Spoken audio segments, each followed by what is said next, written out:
낫지 못하니이다 하고, 로뎀나무 아래에서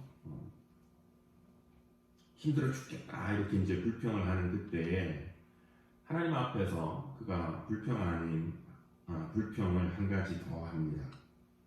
자기 자신을 믿음의 조상들하고 비교를 하면서 나는 내 조상들보다 낫지 못하니이다 이렇게 말을 합니다. 그냥 힘듭니다 이렇게 했으면 되는데 왜 갑자기 내 조상들보다 또 나은 게 없습니다 이런 얘기를 왜 했을까? 자기가 그 조상들보다 그러면 낫다고 생각을 했었을까? 하는 질문이 생기는 거죠. 어쩌면 진짜 그랬을런지도 모르겠습니다.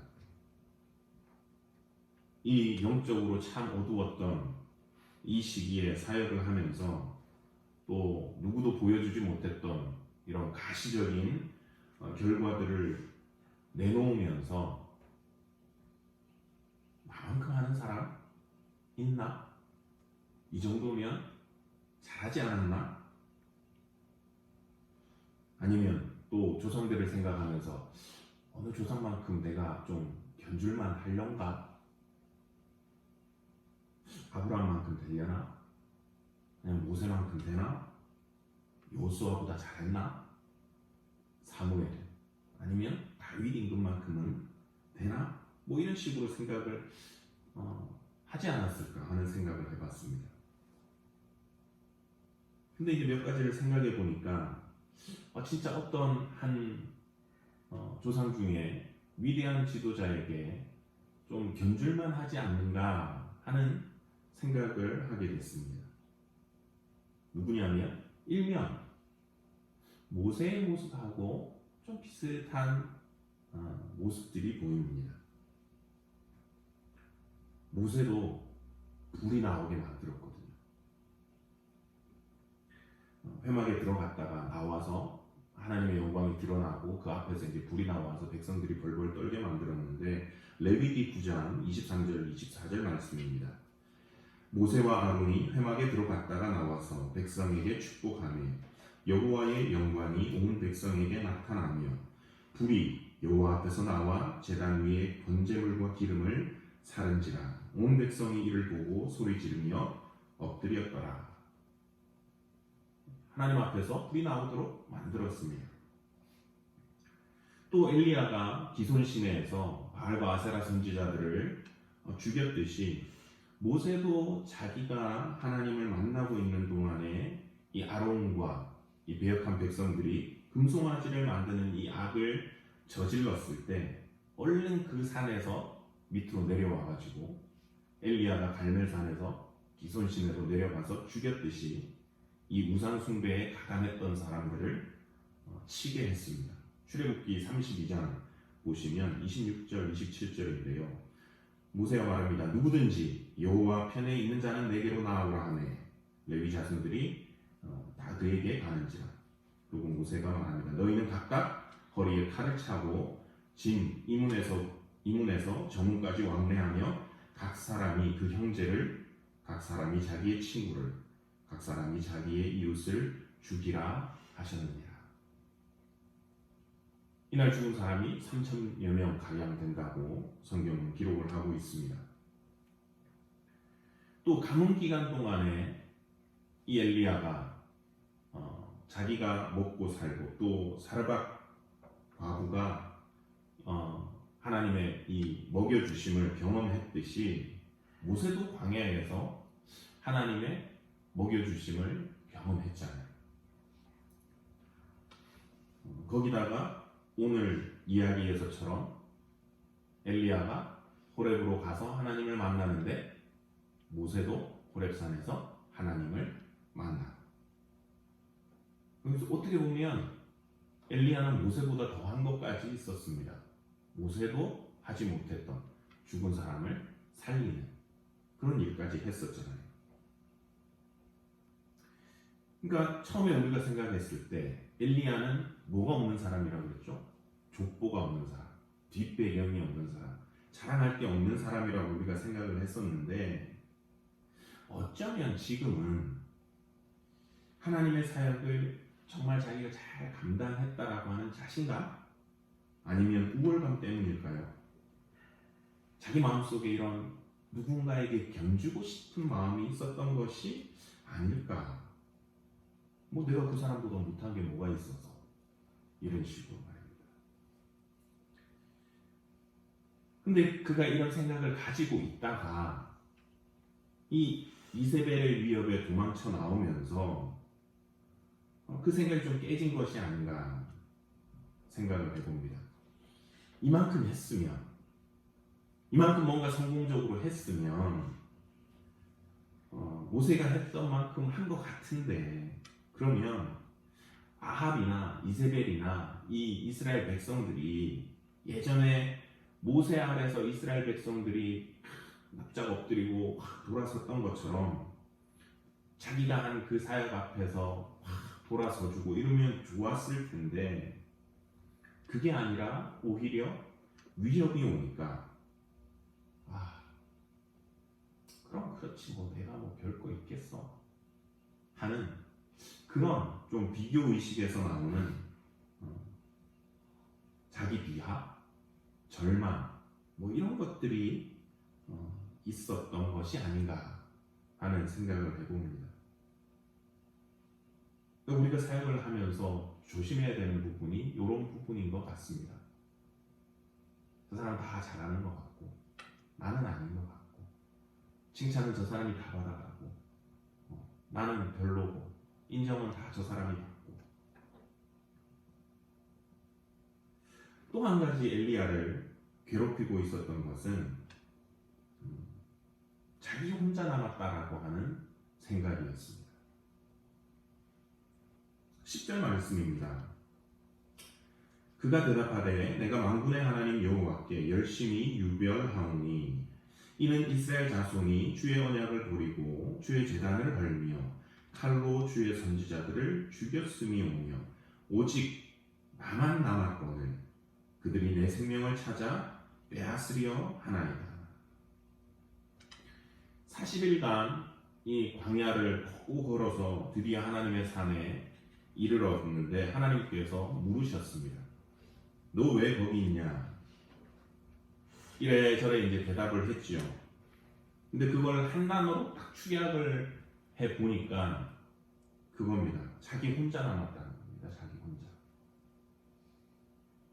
얼핏 보면 야 그래 혼자 남기까지 고생했네. 외롭겠다. 두려웠겠다 하는 마음이 듭니다. 그런데 본문을 이제 읽고 또 계속 읽는데 갑자기 이런 생각이 들었습니다. 질문이. 뭐가 혼자 남았다는 건가? 단순히 숫자적으로 사람들 다 없어지고 자기만 남았다는 건가? 우리 뭐 이 얘기를 이 본문 이미 친숙하셔서 아시지만 또 저희가 읽었고 나중에 하나님께서 말씀하시잖아요. 바알에게 무릎 꿇지 아니한 7,000명이 있다고. 물론 엘리야는 몰랐지요. 그러니까 이렇게 말했을 수도 있을 겁니다. 숨겨진 사람들이 있었으니까.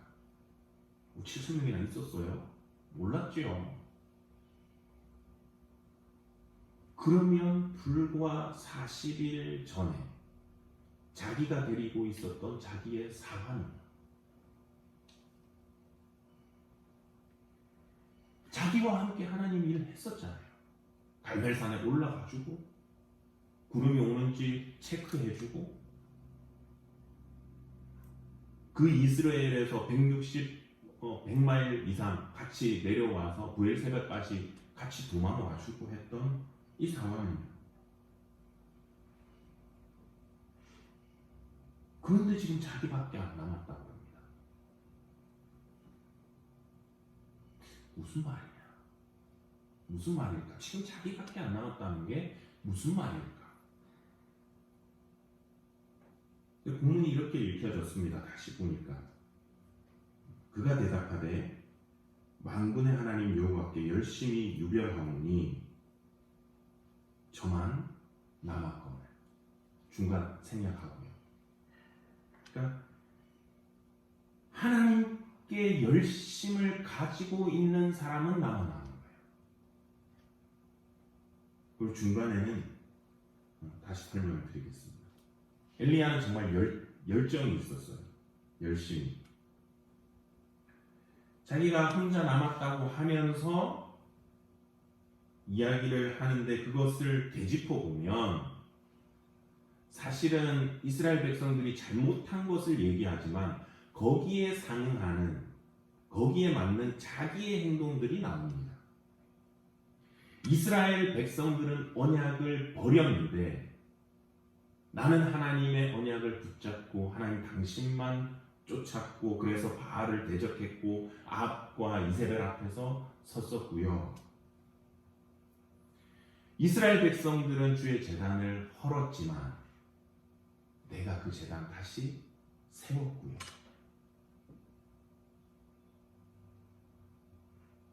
이세벨과 그 무리들이 주의 선지자들을 죽였지만 하나님, 나는 바알과 아세라 선지자들, 하나님을 위해서 안적인 존재들, 그들을 죽였습니다. 지금 무슨 말을 엘리야가 하고 있는 것 같습니까? 단순히 자기 목숨의 위협을 느껴가지고 하나님 무서워 죽겠습니다. 저들이 내 목숨을 찾습니다. 제발 힘들어 죽겠고 무서워 죽겠습니다. 살려주십시오. 그런 의미도 있겠지만 다시 말씀을 묵상하는데 그 부분을 조금 엘리야가 넘어선 것이 아닌가 하는 생각을 했습니다. 하나님 앞에서 이스라엘의 잘못을 고자질하는 그 반대편에 사실은 자기는 그러지 않은 자기의 열심, 자기의 자랑을 말하고 있는 겁니다. 저들이 버린 언약, 저는 버리지 않았고 저들이 헐은 제단, 제가 다시 세웠고 제가 그 나쁜 놈들 하나님 죽였습니다. 이렇게 열심과 열정 가진 사람, 나 하나 남았는데 저 혼자고 저밖에 없는데 저들이 나를 죽인다는데 내가 없어지면 하나님 어떡하실 겁니까? 뭔가 좀 하나님 해보시죠. 저만 혼자 남았는데 저들이 내 생명을 찾아 죽이려 합니다. 좋게 말하면 살려달라는 간구지만 나쁘게 말하면 하나님 앞에서 으름장을 놓는 것 같아요. 엘리야가 이렇게 말하자 이제 잘 아시는 대로 하나님께서 당신을 이제 보이십니다. 먼저 보여주신 것이 바람과 지진이었습니다. 구약 성경을 보시면 하나님께서 현현하실 때, 그러니까 당신을 이 인간들에게 보여주실 때 나타나는 어떤 날씨의 변화, 자연 현상에 좀 이상한 것들이 일어났었지요. 그걸 통해서 두려움과 경외감, 하나님의 능력이 표현되기도 했습니다. 그래서 성경을 보면 표현들이 구름을 타신다든지 나팔 소리가 난다든지 바람 날개를 타신다 이런 표현으로 적혀진 것이 있고요. 또 오늘 본문도 그렇습니다. 산을 가르고 바위를 부수는 바람이 있었습니다. 캔자스에 사는 저희들이 생각을 한다면 이때도 토네이도가 있지는 않았을까 하는 생각이 듭니다. 더 심한 거였겠죠. 산을 부수고 바위를 가를 정도니까. 또 땅을 진동하는 지진이 있었습니다.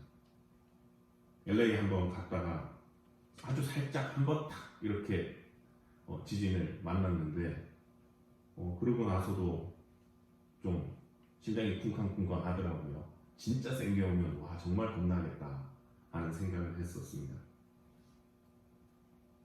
하나님께서 이스라엘 앞에 나타나실 때 이렇게 보편적으로는 구름, 지진, 바람 그런 어떤 현상들과 함께 당신을 또 당신의 능력을 보여주셨었습니다.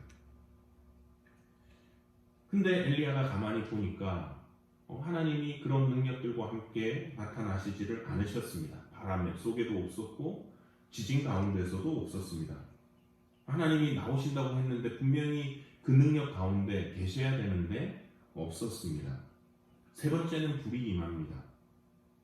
불하면 어떻습니까? 이건 자기가 갈멜산에서 내려오게 만들었던 거잖아요. 여기는 하나님이 있을 것이다. 계실 것이다. 이 불은 자기가 보여줄 수 있는 어떤 능력이고 힘이라고 생각했을런지도 모르겠습니다. 그런데 하나님은 거기에도 계시지 않았다고 성경은 이야기를 합니다. 어쩌면 갈멜산에서 불이 내리게 만들었던 이 엘리야는 하나님 앞에서 자기가 했던 일들, 자기의 열심을 어필하고 하나님을 만나는 이 자리에서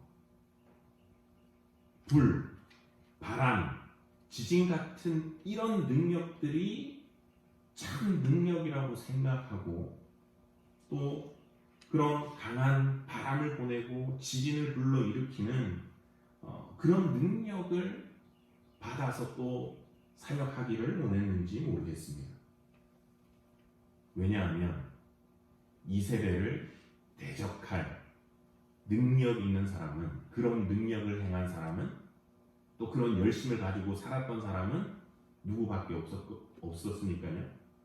지금까지 자기밖에 없었기 때문에. 열심 있고 경험 있고 능력 있는 사람, 하나님 보세요, 저밖에 없잖아요. 믿고 맡길 사람, 일할 수 있는 사람 저밖에 없잖아요. 그러니까 내가 뭔가 할 수 있게끔 하나님, 당신이 뭔가 좀 해 주십시오. 내가 할 수 있게. 나마저 없으면 하나님 어떡하실 건데요? 좀 극단적으로 이 얘기를 한다면 그런 마음이지 않았을까? 근데 하나님께서 이런 바람, 지진, 불 가운데서 당신을 나타내실 줄 알았는데 거기에는 없고 세미한 음성 중에 당신을 드러내셨습니다. 그러니까 사람들의 이목을 쉽게 집중시키고 어텐션을 받고 우와 대단하네 하게 만들 수 있는 그런 바람, 지진, 불, 능력 가운데 하나님이 오시는 것이 아니라 어떻게 보면 누구도 쉽게 알아채지 못하는, 어쩌면 그런 능력들하고 비교를 하면 별것 아닌 사소하고 하찮은, 간과하기 쉬운, 놓쳐버릴 것 같은 작은 소리, 정말 신경을 써서 들어야 되는 그 소리에 계시는 하나님을 엘리야는 만났습니다. 그리고 그 세미한 음성 중에 계신 하나님께서 이 엘리야에게, 열심을 낸 사람은 자기밖에 없다라고 말하는 이 엘리야에게 명령을 주십니다. 첫째, 하사엘에게 기름을 부어서 아람의 왕이 되게 하고, 둘째는 예후에게 기름을 부어서 이스라엘 왕이 되게 하고, 셋째는 엘리사에게 기름을 부어서 너 뒤를 잇는 선지자가 되게 하고, 거기다 더해서 바알에게 무릎 꿇지 않은 7,000명을 내가 남겨뒀다. 이렇게 명령을 주시고 알려주셨습니다. 자, 이게 무슨 말인가요? 보통 저희가 이 본문을 들으면 세미한 음성을 듣는 명성을 가져야 된다, 그죠? 그런 식으로 많이 풀이를 하시잖아요. 말씀인도 중요하고 그렇습니다. 물론 그런 쪽도 있는데 정말인가요?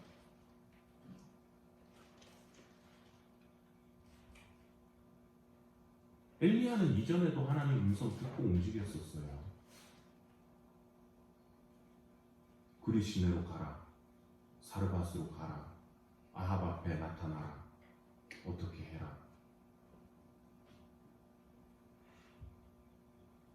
근데 오늘 여기서는 아니잖아요. 그리고 오늘 또 이 말씀 속에서 말씀이 중요합니다, 이렇게 해석을 하면 사실 뭐 명령 주신 거 가지고 이 뭐 주저앉은 엘리야를 다시 세웠다라고 할 만한 뭐가 없어요. 그를 위로하거나 힘을 주시거나 뭐 그런 게 사실은 아닐 수도 있어요.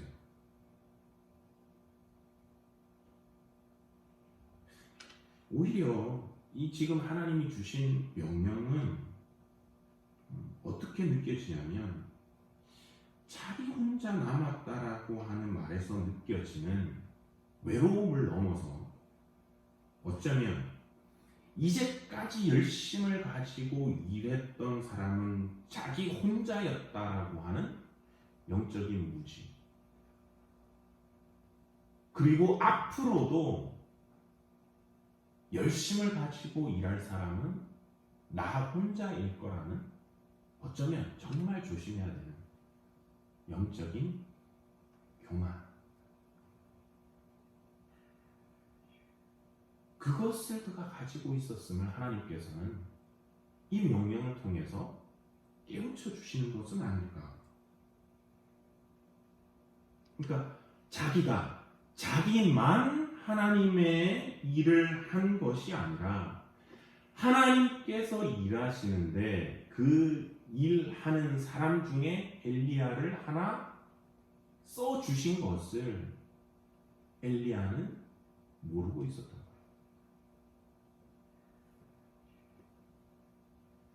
엘리야가 보기에 바람, 지진, 이 불의 능력을 드러내는 것하고 비교를 한다면 능력도 아니고 별것도 아니고 무시할 수 있는 그런 사람들, 하지만 그 작은 음성에 하나님 주시는 마음에 순종한 사람들이 있었습니다.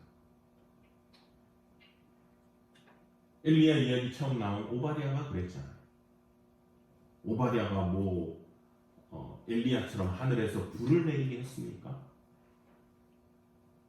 근데 하나님 마음을 주시니까 자기가 50인씩 하나님의 사람들을, 선지자들을 굴에다가 살려줬습니다. 엘리야의 사화는 어떻습니까? 이 사람 오바댜는 그래도 이름이라도 나왔죠. 엘리야의 사화는 이름조차도 우리는 지금까지 누군지 모릅니다.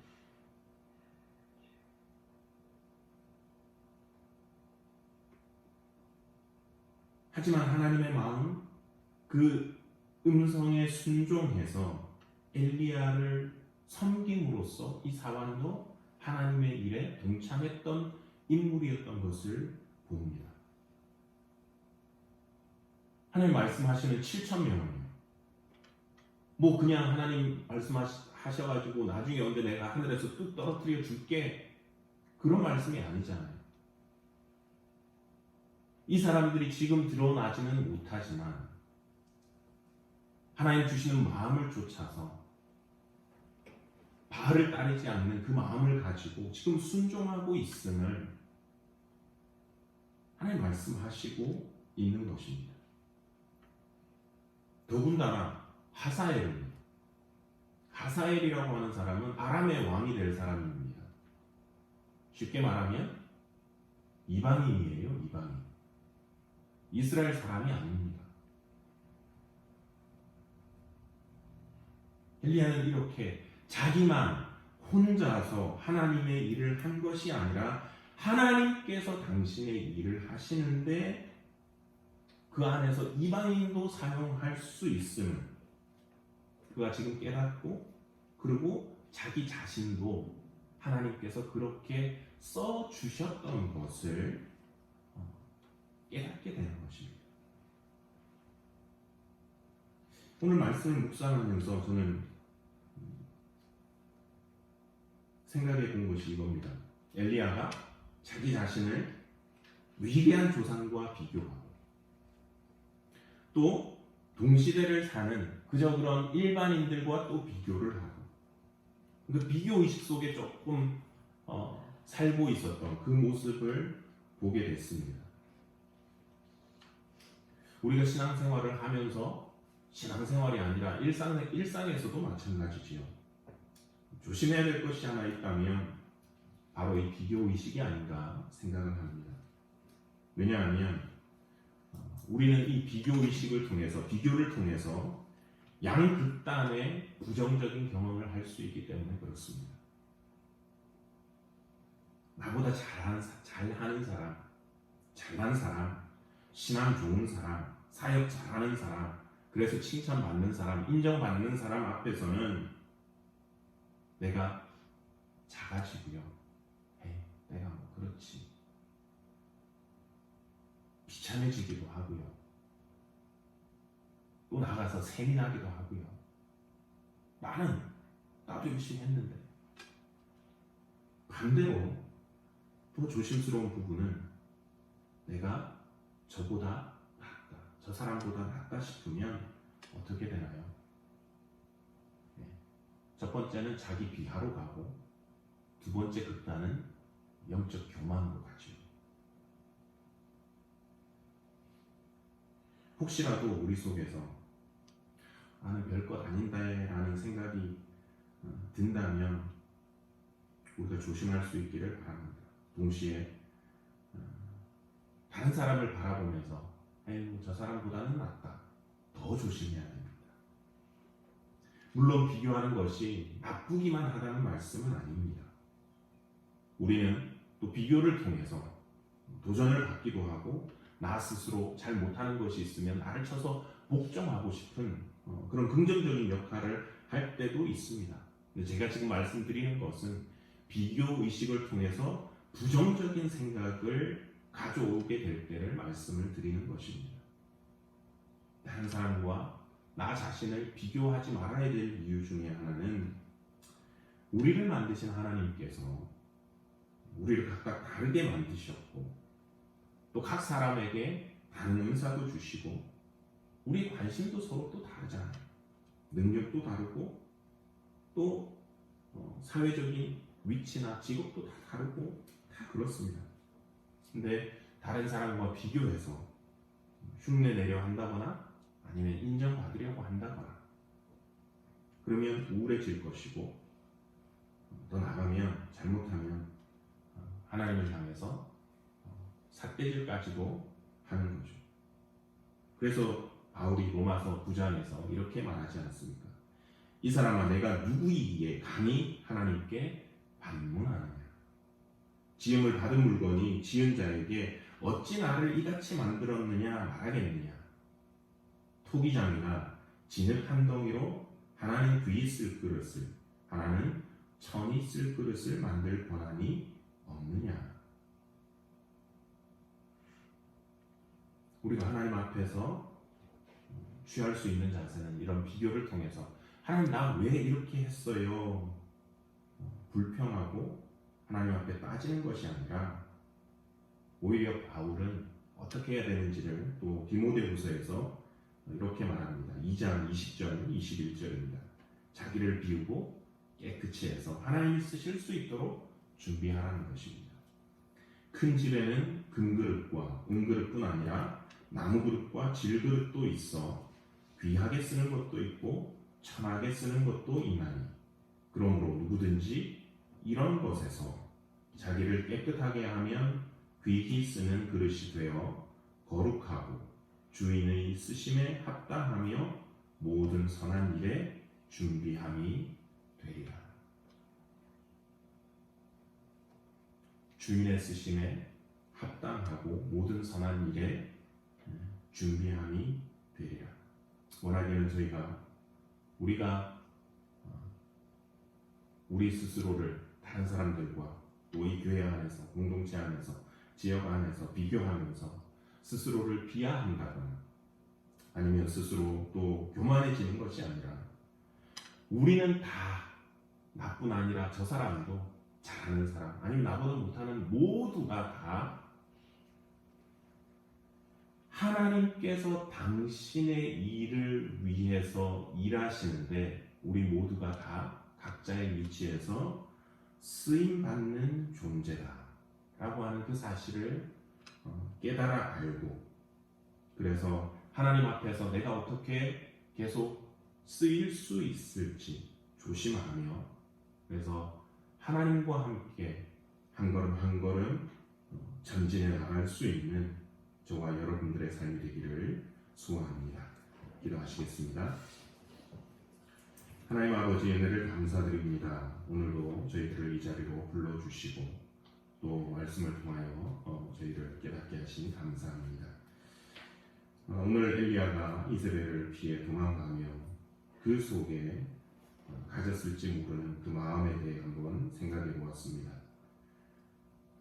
위대한 조상과 비교해서 자기를 비하하는 마음, 또 일반 다른 사람들에 비해 자기가 더 큰 일을 하고 있다는 돋보이고 싶은 그런 마음이 있었던 것은 아닐까 생각해 봅니다.